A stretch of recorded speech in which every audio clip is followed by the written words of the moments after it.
नमस्कार। आकाशवाणी चंडीगढ़ से प्रादेशिक समाचारों के साथ मैं रत्तिका। आकाशवाणी के समाचार सेवा प्रभाग द्वारा कोरोना उचित व्यवहार जन आंदोलन के तहत कोविड-19 के प्रति लोगों को जागरूक करने के लिए शुरू की गई श्रृंखला आओ कोविड को हराएं में आज का संदेश है। कोरोना वायरस को हराने के लिए आगे आएं, मास्क पहनना और बार-बार हाथ धोना न भूलें। ये भी याद रखें कि 2 गज की दूरी है बहुत जरूरी। कोरोना उचित व्यवहार का पालन हमारी सामाजिक जिम्मेदारी भी है। भारतीय रिजर्व बैंक ने धन के लेन देन की रियल टाइम ग्रॉस सेटलमेंट सुविधा अब 24 घंटे के लिए शुरू कर दी है।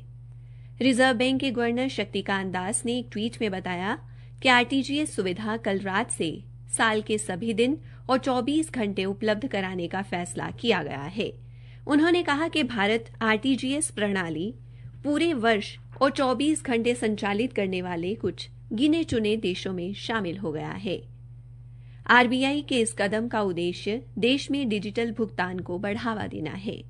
इससे पहले ग्राहकों के लिए आरटीजीएस सेवा दूसरे और चौथे शनिवार को छोड़कर सभी कार्य दिवसों में सुबह 7 बजे से शाम 6 बजे तक उपलब्ध थी। इसके माध्यम से न्यूनतम 2 लाख रुपए भेजे जा सकते हैं, जबकि अधिकतम राशि के लेन देन की कोई सीमा नहीं है। भारतीय रिजर्व बैंक ने कार्ड को छुए बिना बिक्री केंद्रों पर अदायगी की सीमा कोविड-19 महामारी और संबंधित पक्षों से मिली प्रतिक्रिया के मद्देनजर 1 जनवरी से 2,000 रुपए से बढ़ाकर 5,000 रुपए करने का निर्णय लिया है।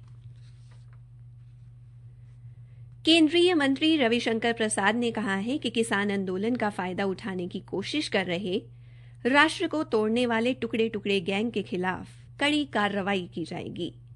उन्होंने कहा कि किसान आंदोलन में शामिल होकर उन दोषियों की रिहाई की मांग उठाई जा रही है, जिन्हें तोड़फोड़ के जुर्म में गिरफ्तार किया गया है।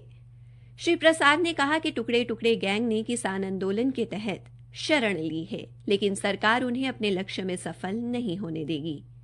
मंत्री ने जोर देकर कहा कि सरकार द्वारा देश भर में किसानों, विशेषकर छोटे एवं सीमांत किसानों को लाभ पहुंचाने के लिए 3 कृषि कानून बनाए गए हैं।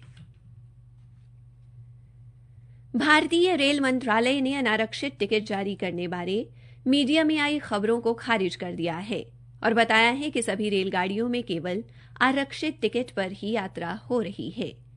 मंत्रालय ने एक बयान में स्पष्ट किया है कि त्योहारों पर चलने वाली विशेष रेलगाड़ियों और विशेष क्लोन रेलगाड़ियों समेत सभी एक्सप्रेस रेलगाड़ियां पूरी तरह आरक्षित रखने की नीति में कोई बदलाव नहीं किया गया है। मंत्रालय ने बताया है कि रेलवे मंडल को कुछ क्षेत्रों में केवल उपनगरीय और स्थानीय यात्री रेलगाड़ियों में अनारक्षित टिकट जारी करने की अनुमति दी गई है। हरियाणा सरकार ने कमांड एरिया डेवलपमेंट अथॉरिटी यानी काडा को micro irrigation and command area development authority के रूप में पुनर्गठित और पुनः पदनामित करने का निर्णय लिया है, ताकि विशेष रूप से पानी की कमी वाले क्षेत्रों में सूक्ष्म सिंचाई परियोजनाओं के साथ-साथ प्रदेश में विभिन्न नहरों पर रजवाहे बनाने के कार्यों का प्रभावी कार्यान्वयन सुनिश्चित किया जा सके। इसके अलावा कल मुख्यमंत्री मनोहर लाल की अध्यक्षता में आयोजित कमांड एरिया डेवलपमेंट अथॉरिटी के पुनर्गठन के संबंध में हुई एक बैठक में कई अहम निर्णय लिए गए।